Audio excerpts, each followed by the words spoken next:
Hello guys, హైదరాబాద్లో gas దొరకక ఒక మహిళ ఎంత ఒత్తిడికి గురై గ్యాస్ మీద చేసే వంట కట్టెల మీద చేస్తుంది. చూడండి ఏమిటి పరిస్థితి హైదరాబాద్కి. ఇలాంటి జనాలు ఇలా కష్టపడి చేస్తున్నారు భార్య భర్తకు వంట అని మెచ్చుకోవాలా ఈ అమ్మాయిని. ఎవరు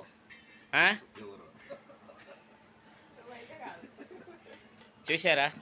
ఏ పాత రోజుల్లో ఉండే వంట ఇలా కట్టెల పైన వండుకొని తినేవాళ్ళు. అదే పరిస్థితి ఇప్పుడు వచ్చింది. గోల్డెన్ డేస్ అంటారు, ఓల్డ్ ఈజ్ గోల్డ్ అంటారు కదా, ఆ రకంగా ఇప్పుడు జరుగుతుంది.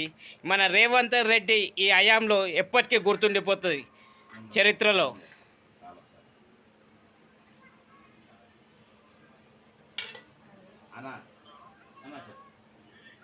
Good evening.